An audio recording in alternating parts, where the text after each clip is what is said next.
오늘 함께 보실 하나님의 말씀은 에베소서 6장 16절의 말씀입니다. 에베소서 강의 23번째 시간으로 믿음의 방패라는 제목으로 하나님 말씀 함께 살펴보도록 하겠습니다. 한 목소리로 우리 한 절이니까요. 같이 읽도록 하겠습니다. 시작. 모든 것 위에 믿음의 방패를 가지고 이로써 능히 악한 자의 모든 불화살을 소멸하고.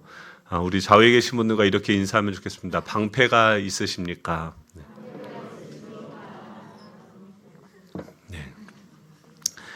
저희가 이제 새벽 시간이 아니죠. 네, 주일 예배마다 에베소서 계속 살펴보고 있는데요.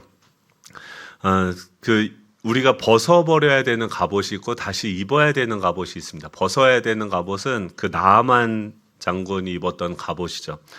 자신의 그 치부를 덮고 사람들의 눈을 가리려고 했었던, 그러니까 내 자신이 부끄러워서 나를 가리고 숨었던 그런 나만의 갑옷은 우리가 벗어 던져야 되는 거죠. 우리가 입어야 되는 갑옷은 무엇이냐면 하나님께서 의롭다고 하신 그 예수 그리스도가 입으신 그 갑옷을 우리가 입어야 하는 것이죠. 진리의 허리띠를 띠고 또 의의 호심경을 갖춰야 된다. 그리고 지난 시간에는 평안의 복음의 신을 신어야 된다라고 이야기했습니다. 세상으로 향해서 나아갈 때 이미 기쁜 소식이 우리 안에 있죠. 여러분 기쁘시죠? 네. 집에서 나오실 때 막 기대가 되셨죠? 네.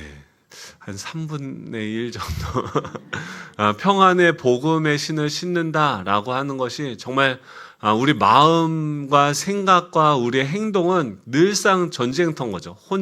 혼란스럽고 어디로 향해서 나아가야 되는지 잘 모르는 거죠. 그런데 그 속에서 생각을 다시 하고 우리의 마음을 하나님께로 맞추고 하나님께서 이미 다 승리하셨다는 것을 믿음으로 선포하면서 행동하기 시작할 때 이 모든 것 위에다가 우리가 갖춰야 될 것 한 가지를 오늘 이야기하고 있습니다. 그것이 무엇이냐면 바로 믿음의 방패입니다.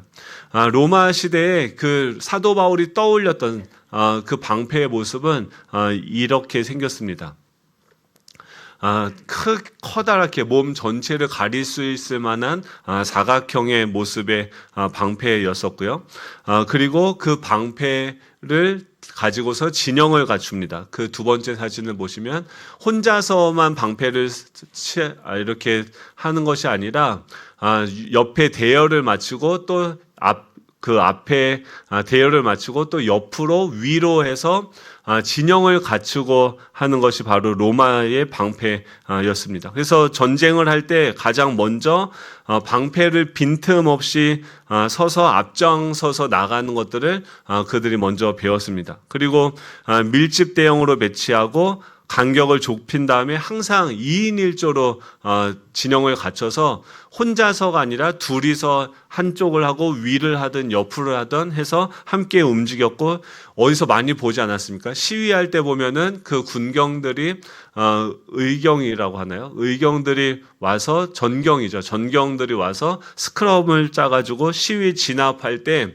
이렇게 방패를 해서 앞으로 나아가고 길을 막고 있는 것을 볼 수 있죠. 대열이 흐트러졌을 때는 매우 취약할 수 있는 단점이 있기 때문에 한쪽이 무너지면 다 무너지게 되는 거죠. 그래서 빠른 걸음으로 이렇게 움직이는 것이 아니라 다 진영을 딱 갖춰서 이 대형을 유지한 채로 조금씩 앞으로 전진하는, 그래서 달려드는 적을 향해서 전진하는 법을 훈련했었고, 또 이렇게 밀집해야 되기 때문에 지금 내가 막을 수 있는 것은 앞이나 위나 옆밖에 없는 거죠. 그렇기 때문에 내 바로 옆에 있는 전우와의 신뢰가 굉장히 중요한 그런 진영입니다. 이 방패는 동물의 가죽을 6겹으로 겹쳐서 만들었기 때문에 이 철보다는 가볍습니다. 그런데 군대에서 저희들이 총을 주면은 총을 이렇게 소지하는 법을 배우거든요. 관리하는 법을 배우는데 로마 병사들은 매일 밤에 저희가 총 관리하듯이 저녁마다 하는 게 뭐냐면 잠들기 전에 이 방패를 관리해야 했다고 합니다. 왜냐하면 이 가죽으로 만들어져 있었기 때문에 이 올리브 오일을 바른 다음에 헝겊으로 방패를 문질러 주어서 반들반들해지고 탄력성이 뛰어남을 유지할 수 있게 해줘야지 관리하지 않으면은 말라 비틀어져서 공격을 받으면 부스러지는 일이 있기 때문에 이 방패를 항상 관리했다고 합니다. 그리고 전쟁에 나갈 때는 이 방패를 최소한 10시간 전에 물에다가 담가놔서 그 당시에 가장 많이 썼던 공격 방식이 불화살이래요. 그래서 화살에다가 불을 붙여서 공격을 하기 때문에 그 전쟁터에 나가기 전에 그들 매일 저녁마다 뭘 했냐면 방패에 기름을 칠하고 또 내일 전투가 있다 그러면은 방패를 물에다가 최소한 10시간 정도 담가 놓았다가 가는 거죠. 그렇기 때문에 그 고대 로마의 군인들이 전투를 하기 위해서는 공격을 하던 방어를 하던 가장 중요한 것이 무엇이냐면 진영을 갖추는 훈련, 이 함께 싸우는 훈련이 필요했었고 또 매일매일 이 방패를 관리하고 또 물을 적시는 그런 준비들이 필요했었다라고 하는 것이죠. 왜 지금 이 사도 바울은 이런 방패, 지금 로마 시대의 로마 군인들이 매일 관리하고 준비하고 가꾸었던 그 방패를 준비해야 된다라고 이야기를 할까요? 간단하죠. 지금 악한 자는 불화살을 통해서 악한 자의 불화살이 우리의 삶 가운데 늘상 날아오기 때문입니다. 우리는 언제 공격이 일어났는지 인기척을 느끼지 못하죠. 화살은 먼 거리에 있는 그 대상을 상대로 화살을 쏘게 되어지면 그것이 멀리서 날아와서 적중이 되어지면 그 사람은 그냥 쓰러지게 되어지는 거죠. 우리 삶 속에서 나타나는 공격도 이와 같다는 거예요. 우리가 인기척을 느끼기도 전에 어느 순간에 순식간에 날아와서 우리를 공격하게 된다라고 하는 것이죠.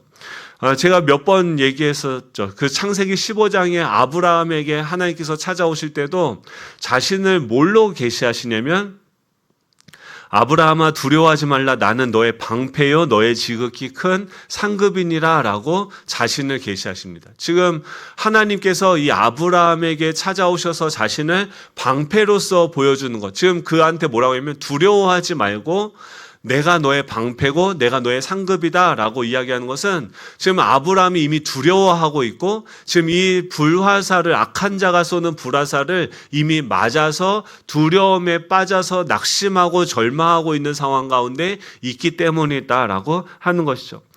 왜 두려워하는가? 지금 이 그냥 안 좋은 상황이 아니었어요. 지금 아브라함이 그돌라오멜 연합군과의 전투에서 큰 승리를 거둔 직후였는데 지금 그 아브라함이 그 상황에서 큰 승리 뒤에 두려움을 경험하게 됐다는 거죠. 이것은 지금 환경이 어떠함과 상관없이 불화살은 기습적으로 우리에게 날아와서 우리를 적중시킬 수 있다라고 하는 것입니다.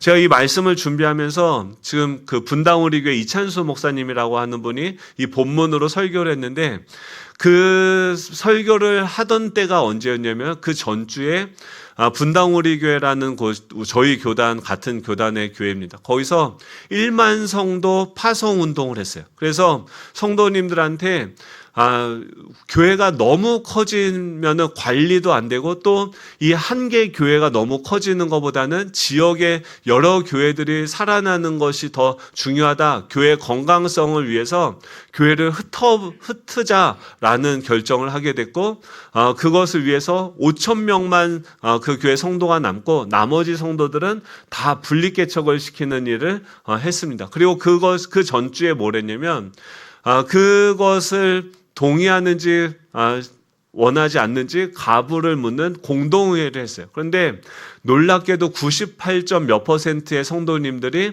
지금 그 1만 성도 파송 운동에 대해서 동의를 한 상태입니다. 여러분, 이런 엄청난 일을 계획하고 그것을 온 성도들이 결정을 해서 그렇게 하기로 결의를 한 다음에 어땠을까요? 이 이찬수 목사님의 마음이 좋았겠죠. 시원섭섭. 이 아브라함도 그런 거거든요. 지금 엄청난 승리를 맛봤어요. 전리품을 다 가져왔고 고대의 전투는요.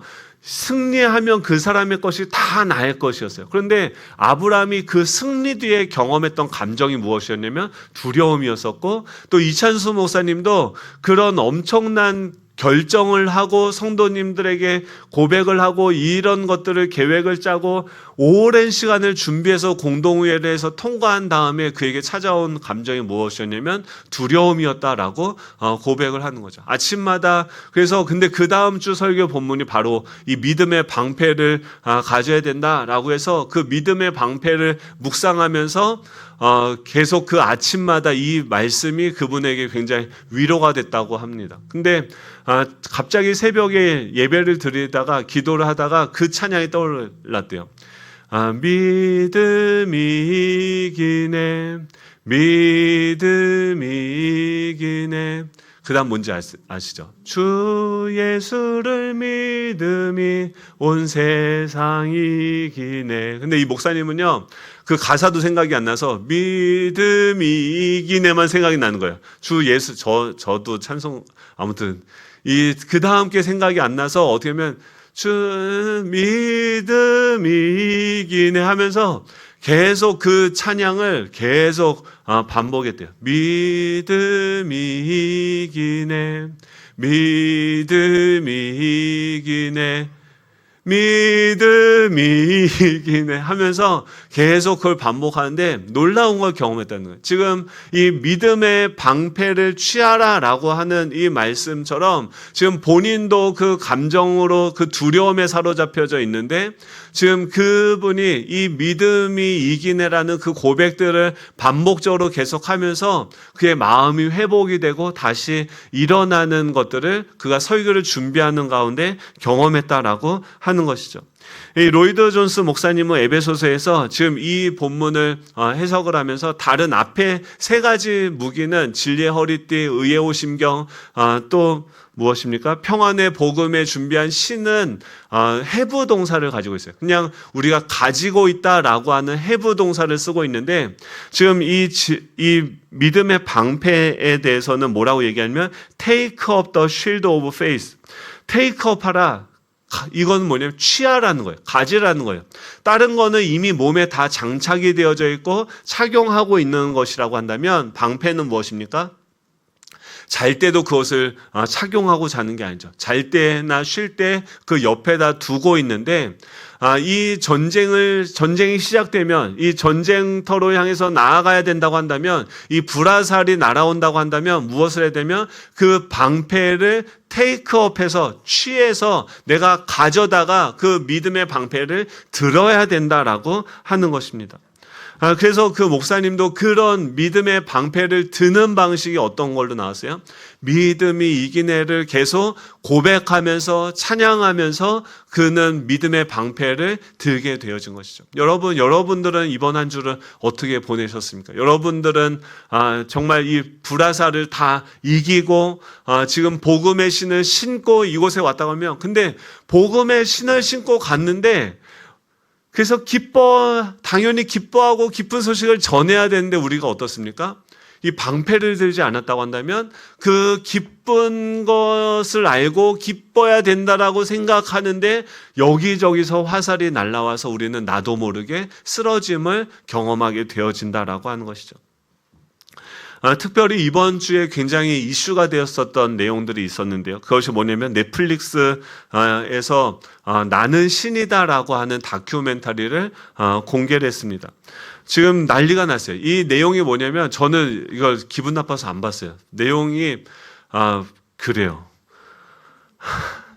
JMS라고 하는 이단인데 그 정명석이라고 하는데 저는 이분을 잘 압니다. 제가 군대에 가서 이제 하나님이 정말 계시겠구나라고 생각을 하면서 하나님을 알고 싶은 거예요. 그래서 성경을 보는데 잘 모르겠어요. 근데 군의관이 저한테 성경 공부를 하길 원하냐 그래서 제가 배우고 싶다라고 해서 그분하고 공부를 하는데 뭐가 조금 이상한 거예요. 그래서 그분이 안 계실 때 그 교재 뒤를 못 보게 하거든요. 저는 그럼 꼭 봅니다.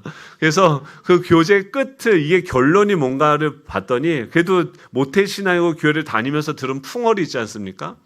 그게 뭔가 좀 이상한 거예요. 그래서 봤더니 마지막에 예수님이 부활 승천하셨고 이미 재림하셨는데 그 재림주가 이 책의 결론이 뭐냐면 이미 이 땅에 오셨다는 거예요. 그게 정명석이다. 그래서 정명석 약자로 JMS라고 이야기하는데 지금 그 정명석을 그 의대 나오신 그 의사분이 믿고서 제가 그래서 제주도 훈련 갔을 때도 이분 그 종교 활동을 부대 안에서는 하지만 훈련 가면은 주일에 종교 활동을 할 수 없지 않습니까? 그래서 이분이 끌고 교회를 갔는데 거기 가니까 가요를 개사해서 찬양으로 부르더라고요. 그리고 거기는 아이디가 있어야지 들어가요. 그래서 거기서 예배를 한번 드렸는데 그게 JMS. 여러분 제가 그런 사람입니다. 그러니까 믿음을 가지고서 하나님을 알려고 하는데 가장 먼저 저에게 접근했던 게 뭐예요? 바로 이단의 손길이었습니다. 근데 그 메시아 정명석이 어떤 식으로 사람들의 심리를 지배해서 성범죄를 저지르고 또 알고 봤더니 지금 사회 많은 곳곳에 이 JMS 신도들이 퍼져 있어서 지금 이거 하니까 지금 한 주간 계속 뭐가 나오냐면 여기저기서 이 JMS 교회, 위장교회를 둡니다. 교회를 두는데 거기에 그 한글 그 필체가 좀 특이한 필체를 쓴대요. 그 정명석체라고 하는데 빵집을 하고 뭘 하고 해도 그 채를 즐겨서 쓴다고 해요. 그래서 여기저기서 지금 여기가 정명석 그 교회다. 여기가 무슨 빵집이 정명석 신도가 하는 곳이다. 지금 여기저기서 이 다큐멘터리를 보고선 다 서로를 의심하면서 지금 그 JMS 소속된 교회나 사업장을 지금 색출하는데 온 국가가 지금 난리가 났는데 잘 모르십니까? 요 지역은 없어요. 요 지역은 없는데 근데 그러면서 이제 막 여기저기서 고발이 나오는데 KBS PD도 JMS 신도고 또 통역하는 사람도 JMS 신도였었고 또 대검찰청 앞에 있는 조형물이 있는데 그 조형물을 만든 작가도 JMS 신도였다. 그래서 지금 온 나라가 지금 어떻게 되냐면 그 JMS 의심의 눈초리를 가지고서 다 보면서 이렇게 지금 발본 색출하고 있는 거죠. 근데 JMS가 뭔가 그래서 제가 그 홈페이지를 찾아 들어가 봤어요. 봤더니 뭐라고 써있냐면 기독교 복음 선교예요. 좋은 단어는 다 갖다 썼어요. 크리스찬 가스펠 미션.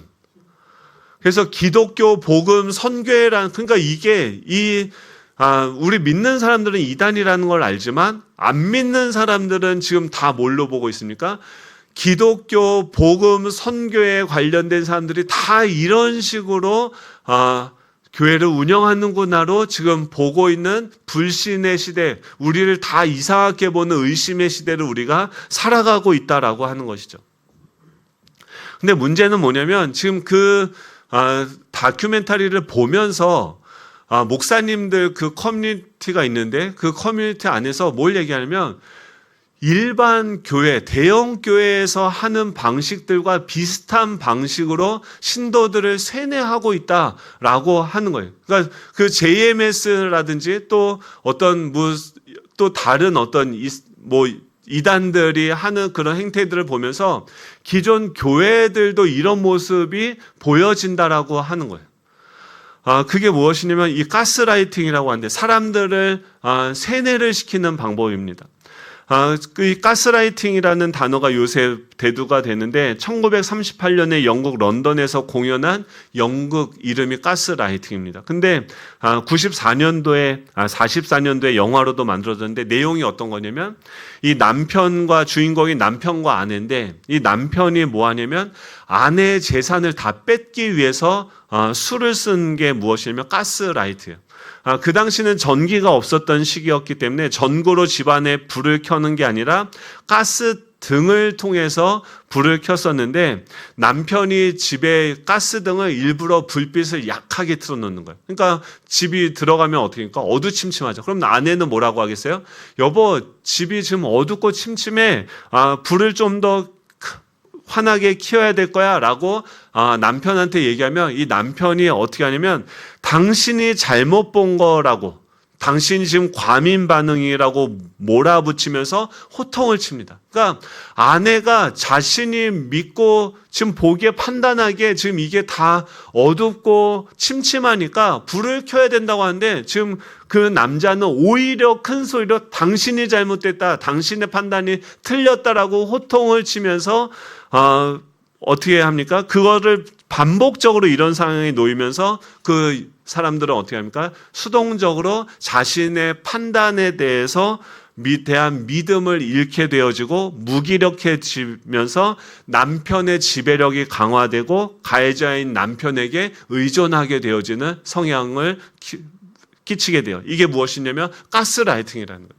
무슨 말만 하면은 호통치고 화를 내고 겁을 주는 방식으로서 그 사람들을 지배하는 방식인데, 지금 이단들이 사용하는 세뇌의 방식이 뭐냐면 가스라이팅이에요. 신천지는 뭐냐면 14만 4천 명 안에 들어가지 못하면은 당신들은 지옥에 간다. 그 사람들이 이미 14만이 넘었는데도 불구하고 계속해서 나이가 90이 넘어도 1년에 한 번씩 모여서 시험을 보고 시험을 통과 못하면 구원을 못 받습니다.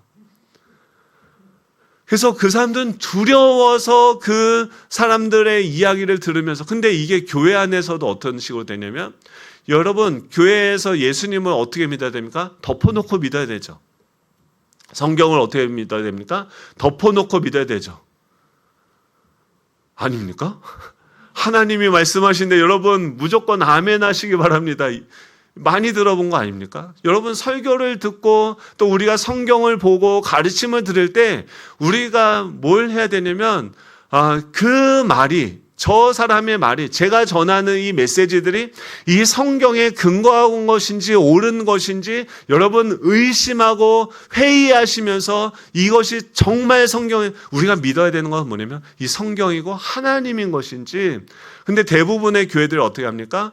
여러분 지금 설교하다가도 성경을 이렇게 고개 숙이고 보려면 성경 보지 말고 나를 보라고 해요. 목사에게 주목을 하게 만듭니다.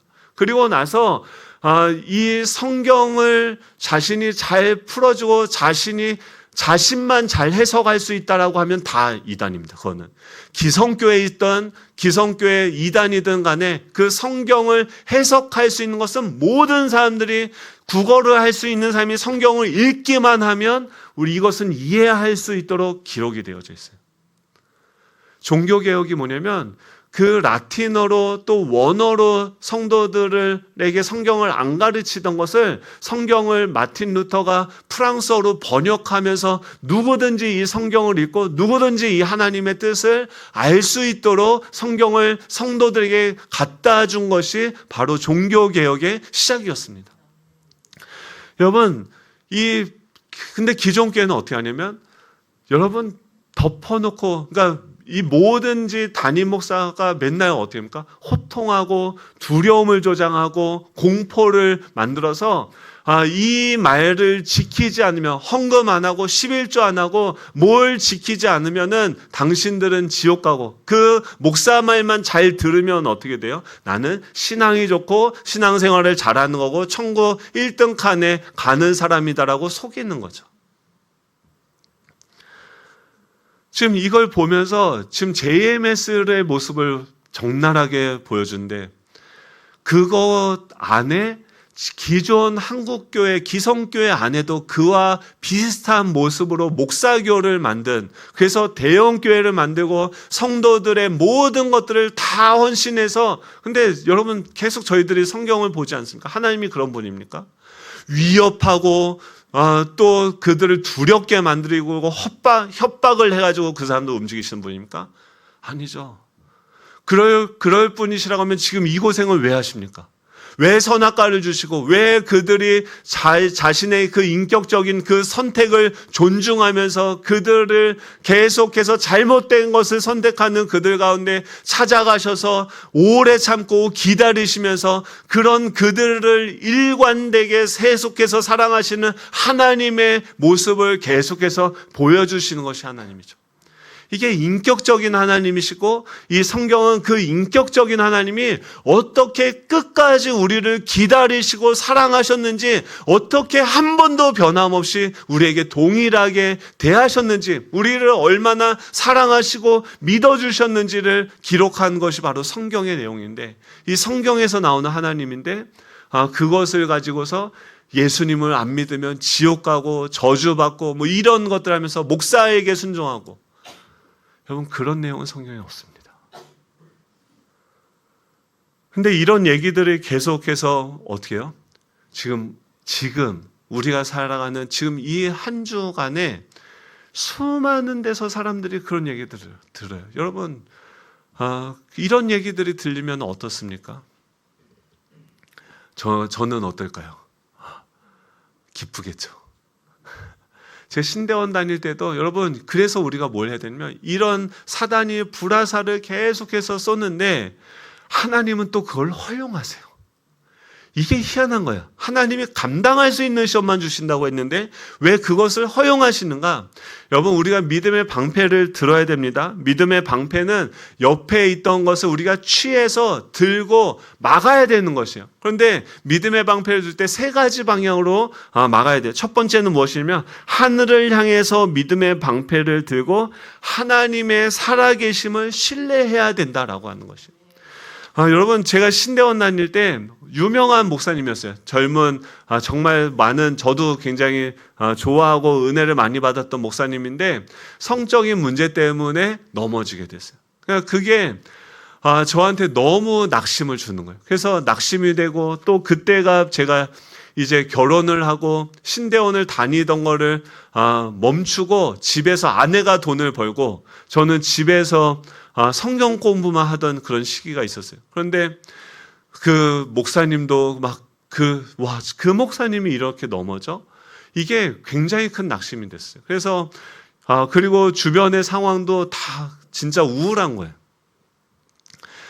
아내가 돈을 벌어오고 저는 거기 의존해서 사니까 돈도 쓰는 게 미안해서 창피해서 어떻게 되면 그 봉천동에 살았는데 사당동 그 총신대까지 산을 넘어서 왔다 갔다 다녀요. 사람들 만나기도 사실 싫고 산을 넘어가면 버스를 안 타고 가도 돼요. 그래서 근데 산을 넘을 때 복음을 들고 산을 넘는 자의 발걸음처럼 제 발걸음이 아름다웠겠죠. 그때 진짜, 그리고 저희 신혼 결혼하고선 손님들 초대해서 집들이 하지 않습니까? 신혼 집들이 하는데 35,000원짜리 독산동 가서 등뼈 사다가 감자탕을 해서 3팀을 먹였어요. 근데 아내지로는 그거예요.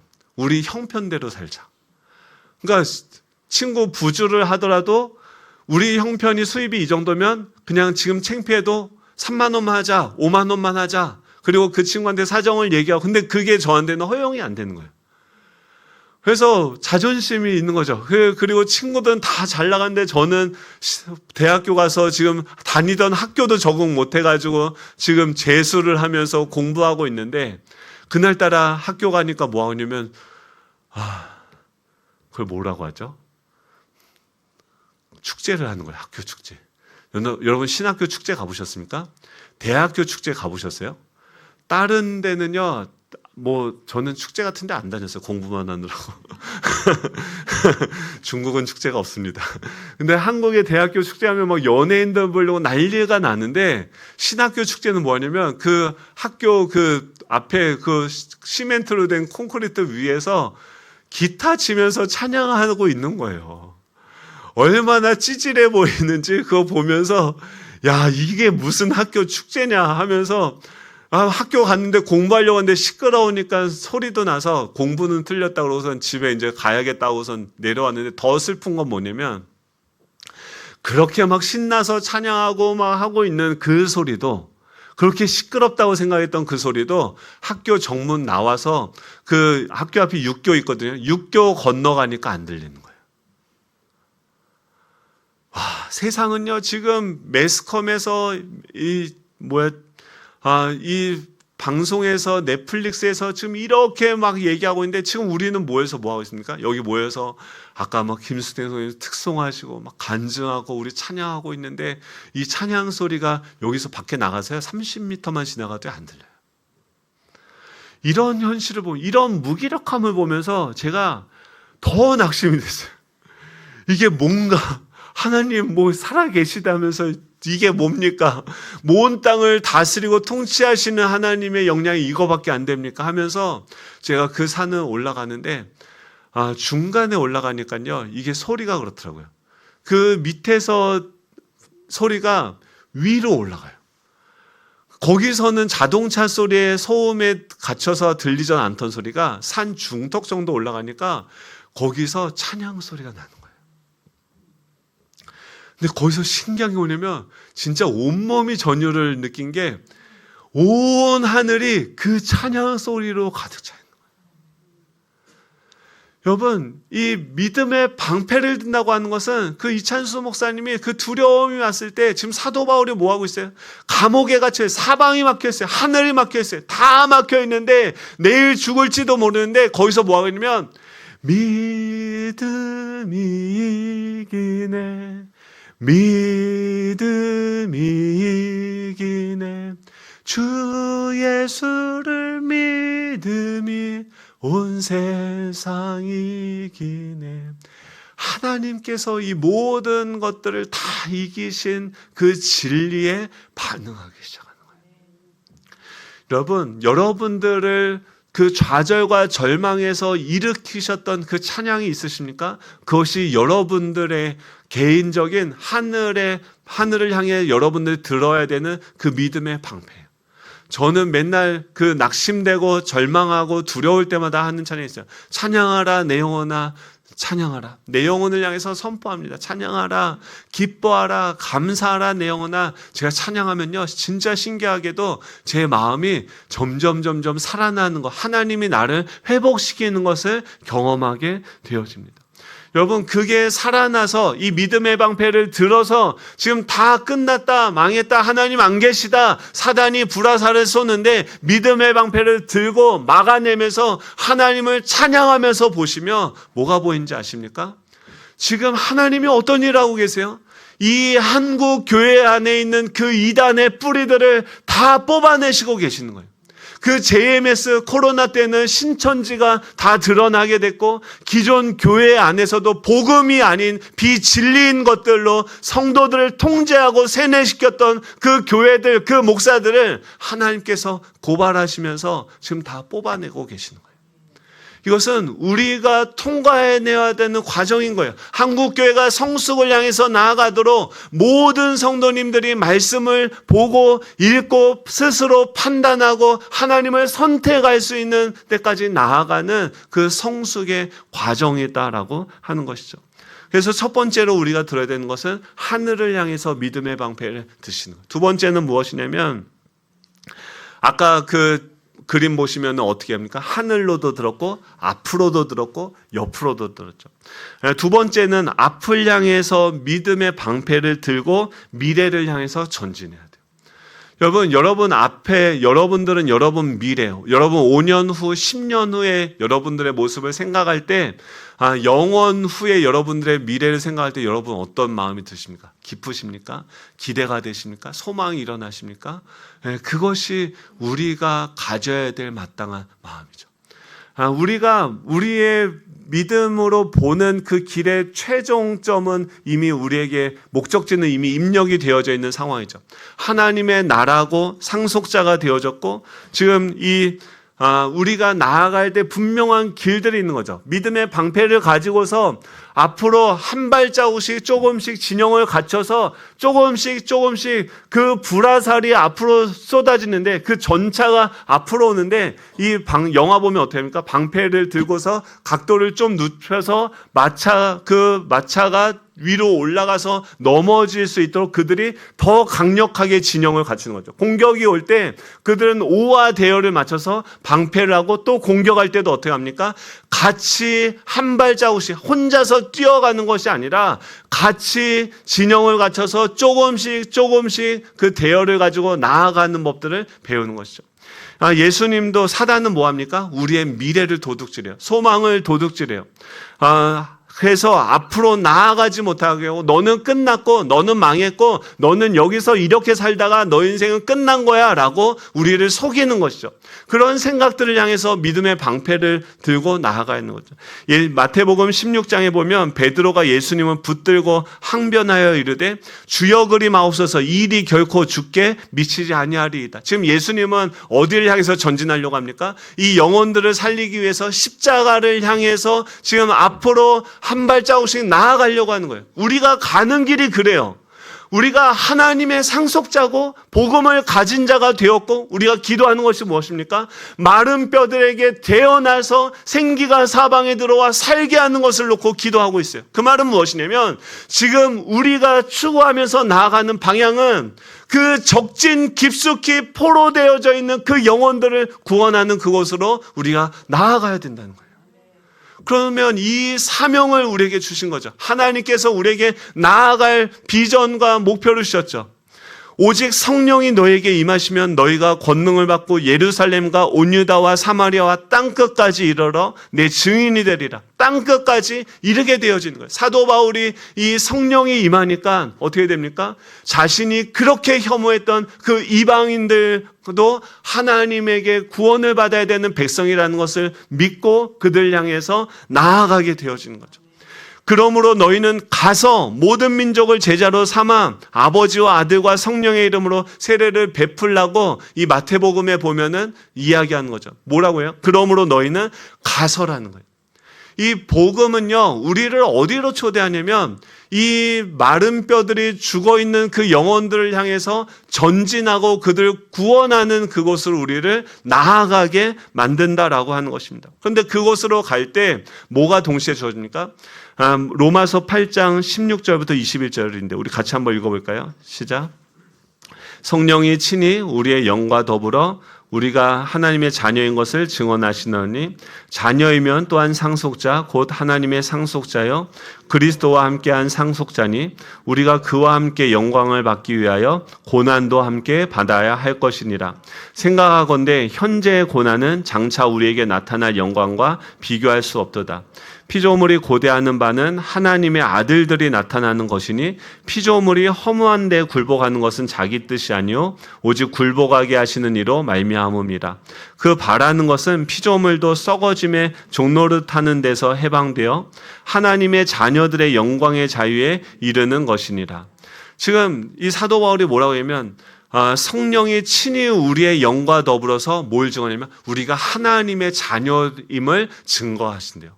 그러니까 성령께서 하나님의 계획이 있고 성자 예수님의 몸으로서 지금 우리가 이곳에 있으며 성령 하나님은 우리가 하나님의 자녀임을 증거하시는데 그 하나님의 아들들이 이 세상 가운데 나타나기를 모든 피조물들이 고대하고 있다라고 얘기해요. 왜 그러냐면 지금 그 피조물들이 고대하는 바는 하나님의 아들들이 나타나는 것인데 피조물들이 허무한 데에 굴복하고 있고 썩어짐의 종노릇하고 있다는 거죠.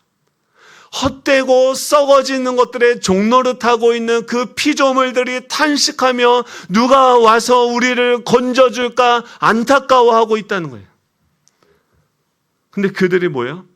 하나님의 자녀가 나타나기를 지금 고대하고 있는데 그가 누구입니까? 저와 여러분이고 주님의 몸된 교회인 거죠. 그들을 구원하기 위해서 필요한 것이 뭐냐면 하나님이 우리에게 복음을 주셨고 상속자를 삼아 주셨는데 우리가 복음만 상속받은 게 아니라 하나님의 아들 예수 그리스도가 하나님의 나라를 상속받기 위해서 어떤 일을 당하십니까? 고난을 받으신 것이죠. 그것과 마찬가지로 우리에게 복음과 함께 이 고난이 함께 온다라고 하는 것입니다. 제가 신대원 다닐 때 우리 교수님이 맨날 수업 시간 시작할 때마다 하는 얘기가 있었어요. 그게 뭐냐면은 가장 좋은 것은 아직 오지 않았습니다. 한번 따라해 볼까요? 가장 좋은 것은 아직 오지 않았습니다. 맨날 수업 시작할 때마다 그걸 외우게 하셨어요. 가장 좋은 것은 아직 오지 않았습니다. 이게 현재의 고난은 장차 우리에게 나타날 영광과 비교할 수 없도다 이 말씀인데 가장 좋은 것은 아직 오지 않았습니다. 그때는 그 의미가 뭔지 몰랐어요. 근데 가장 놀라운 어떤 영광스러운 날에도, 가장 비참한 그날에도 저도 모르게 기도하면서 뭘 되뇌이고 있어요? 가장 좋은 것은 아직 오지 않았다.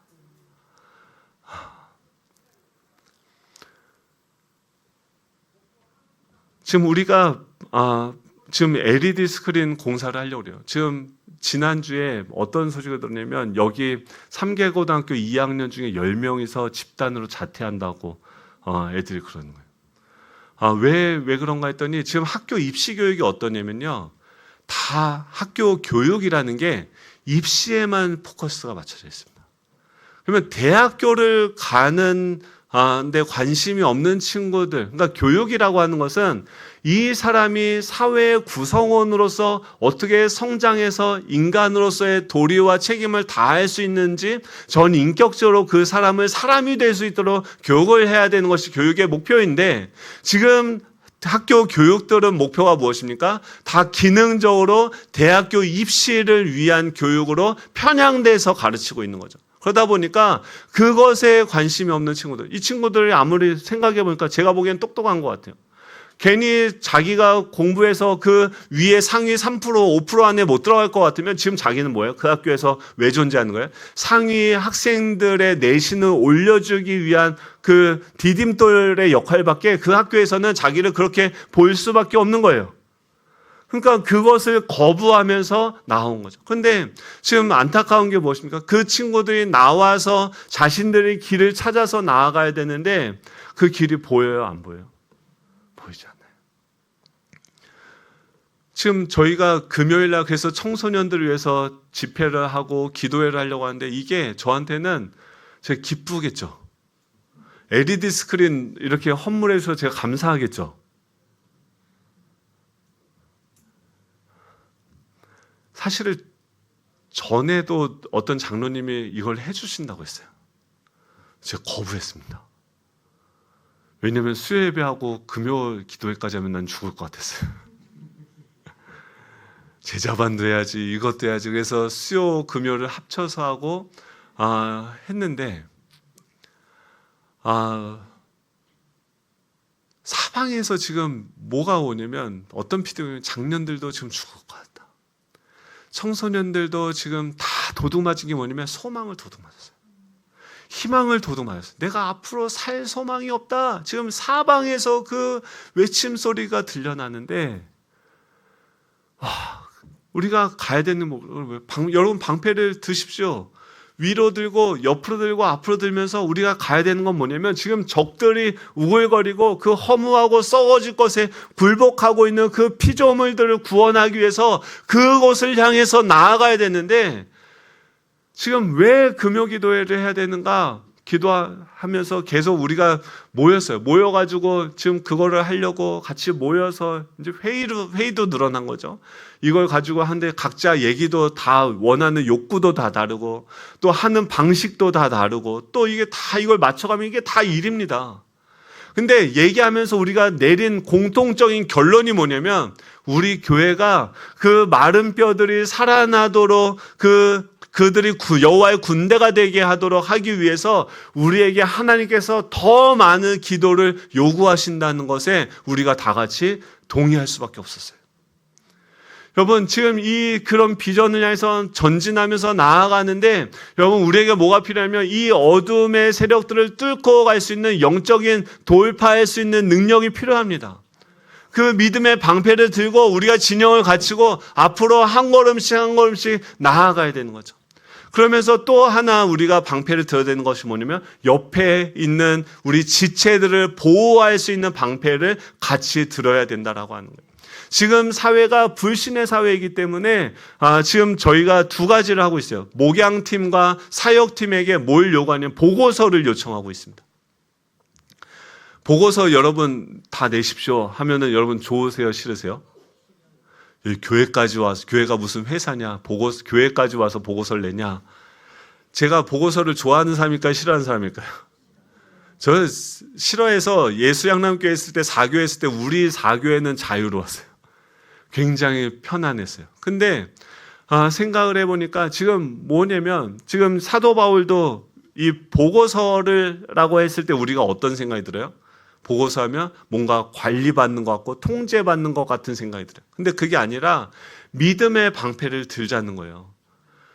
옆에 있는 사람들을 보호할 수 있는 방패를 들자는 거예요. 그게 뭐냐면 이 사도 바울이 지금 이번에 중고등부가 비전 트립을 갔습니다. 서울로 갔는데 순교자 기념관에서부터 출발해서 예산을 주고 본인들이 계획을 세우고 또 그 계획 이 수련의 목표가 뭐냐, 우리가 서울을 가는 목표가 뭐냐, 목적을 얘기하고 또 그것을 어떻게 실행해 갈 수 있는지 또 어떻게 조직을 하고 예산을 어떻게 사용할 수 있는지 아이들이 다 그것을요 다 계획하고 앞에서 발표하고 또 가서 그 계획대로 이게 어떻게 실행이 됐는지 갔다 와서 보고를 했어요.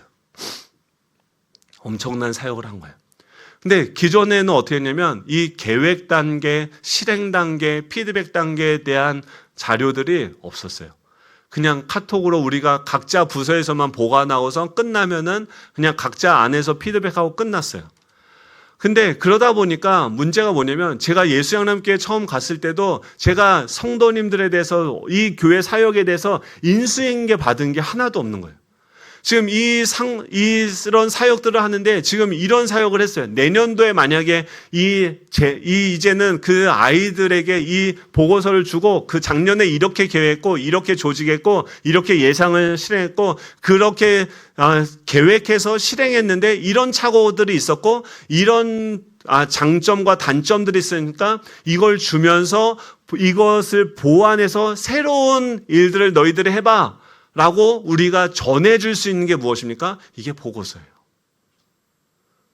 지금 사도 바울이 사도행전 14장에 보면은 14장 26절 28절에 보면 뭐 하냐면 안디옥의 교회 가서 하나님께서 함께 행하신 모든 일과 이방인들에게 믿음의 문을 여신 것을 보고했다라고 얘기해요. 자신을 파송한 교회로 가서 자신이 1차 전도 여행을 다 마치고 안디옥에 가서 자신에게 하나님께서 어떤 일을 하셨는지를 기록해서 그들에게 보고하는 일이에요. 또 어디로 가냐면 시도 15장 4절에서는 예루살렘에 이르러 교회와 사도들과 장로들에게 영접을 받고 하나님이 자기들과 함께 계셔 행하신 모든 것을 말했다라고 이야기해요.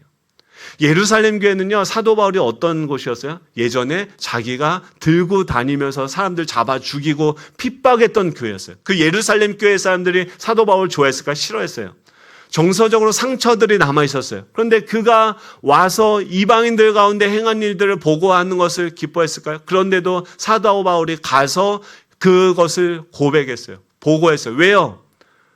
하나님께서 우리 가운데 이방인들을 구원하는 일들을 하고 계시다. 하나님이 어떤 일을 하고 계시는지를 기록해서 그들에게 보고하는 것들이 필요하다는 거예요. 그게 무엇입니까? 그게 성경이에요.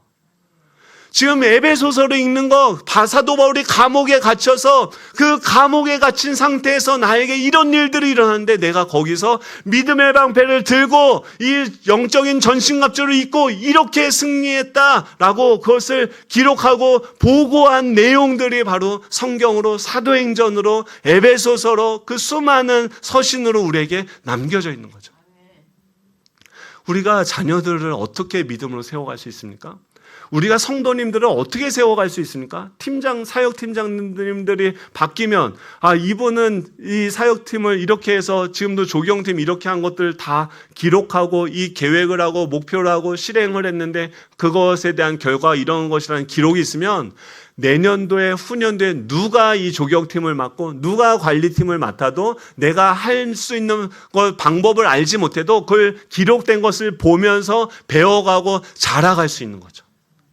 그것을 위해서는 우리가 기록하고 또 보고하는 것들이 필요하다는 거예요. 이것은 우리의 삶 가운데서 일하신 하나님의 그 역사하심을 우리가 기록하고 나누는 거죠. 또 이번 주에 제가 그 말은 뭐냐면 이거는 서로를 통제하고 이러려고 하는 것이 아니라 사람들을 세우기 위해서 우리가 이런 체계들을 갖춰가는 것입니다. 또 이번 주에 그 션과 정혜영의 이야기 인터뷰를 들었는데 션이 부부싸움을 한 번도 안 했대요. 거짓말이겠죠. 여러분 한 번도 결혼하고 부부싸움 안 한 가정 있으십니까? 있어요? 같이 안 사셨어요? 그래서 물어봤어요. 그 인터뷰한 사람이 어떻게 안 싸울 수 있냐? 그랬더니 션이 뭐라고 하냐면 의견이 대립되는 게 분명히 있죠. 근데 대립이 됐을 때 3번까지 설득을 한대요. 나의 입장은 이거고 당신의 입장은 이건데 근데 이렇게 해도 이 의견이 좁혀지지 않을 때는 어떻게 하냐면 그냥 정혜영이 옳다. 3번까지 내가 이렇게 설명했는데도 그 사람이 수긍을 안 하면 그 정혜영이 옳다라고 션이 그냥 그 사람이 옳다라고 했대요. 그러니까 안 싸우죠. 그럼 나도 안 싸우겠어요. 근데 왜 그렇게 하는가를 곰곰이 생각을 해봤어요. 하나님이 우리와 안 싸우세요. 어떻게 하냐면 7살, 그 사람은요 7살 아이한테 아무리 얘기해도 7살의 수준에서는 그게 옳은 거예요. 걔한테 너 지금 세계 경제가 어떻고 지금 중국과 미국이 이런 시점에서 너가 사탕을 사 먹는 게 옳은 거야 틀린 거야 아무리 얘기해도요 얘가 알아듣습니까 못 알아듣습니까? 자기는 사탕을 먹어야 되는 거예요. 그럼 어떻게 해야 됩니까? 얘랑 같이 싸울 게 아니라 그 아이에게 밥을 먹여야죠. 이 사람이 자라갈 수 있도록 도와야 되는 거예요. 우리가 이 방패를 옆을 향해서 든다고 하는 것은 이 다양한 사람들, 내가 이해되어지지 않고 나와 다른 그 사람들이 있음에도 불구하고 우리가 싸우고 우리가 서로 우리는 근데 어떻게 합니까? 불화살을 내가 맞은 그 불화살을 나도 맞았으니까 이걸 꺾어서 너도 한번 아파봐라 하면서 서로 그 불화살로 찌르는 말들을 하는 거예요, 여러분. 이게 사단이 원하는 전략이에요. 우리끼리 싸우게 하는 거. 우리가 들어야 되는 것은 무엇입니까? 믿음의 방패요. 동료를 같이 품고 안을 수 있는 믿음의 방패요. 그래서 그 사람을 보호하고 그 사람의 연약함을 내가 대신 막아주고 그 사람을 자라가게 할 수 있는 믿음의 방패를 들고 그 사람을 자라가게 할 수 있는 저와 여러분 되시면 좋겠습니다. 우리 교회가 이제 그 적진을 향해서 우리가 한 단계 더 나아가게 될 줄로 믿습니다. 이 말씀대로 하나님께서 우리로 하여금 믿음의 방패를 드는 것. 하나는 어때요? 하늘을 향해서. 하늘을 향해서 드는 건 뭐예요? 하나님이 지금도 살아계시다는 것을 신뢰하는 거예요. 여러분 하나님이 살아계셔서 우리가 죽었다 깨나도 JMS 못 없습니다. 신천지 어떻게 할 수 없어요. 그 기성 교회들에 있는 문제점도 우리가 어떻게 바꿉니까? 하나님이 한 방에 하시는 거예요. 하나님이 오르시고 하나님이 더 확실하게 그 모든 것들을 수술해 가시는 거예요. 여러분 그 하나님이 우리와 함께하고 있다면 우리 어떻게 합니까? 그분을 믿고 그분이 주신 그 사명의 자리를 향해서 전진하면서 나아가야 돼요. 그리고 그 나아가면서 우리가 해야 되는 건 뭐냐면 우리 옆에 있는 동료들을 보호하는 방패를 들어야 됩니다. 우리가 하나가 되어서 한 명이 뛰어가는 게 아니라 천천히 진영을 갖춰서 한 발자국씩 왼발 앞으로 오른발 앞으로 방패 들어 그 하나님께서 우리에게 목사 말을 들은 게 아니라 우리가 같이 기도하면서 하나님이 오늘날 교회에게 말씀하시는 그 음성에 우리가 순종할 수 있는 교회가 되길 원합니다. 모든 그 피조물들 썩어짐과 허무함에 굴복하고 있는 그 피조물들을 구원하는 교회 될 수 있기를 간절히 소망합니다. 우리 다 같이 일어나셔서 우리 찬양하고 기도할 텐데요. 보라 너희는 두려워 말고 우리 찬양하고 기도하도록 하겠습니다. 나라와 권세와 영광과 능력이 영원토록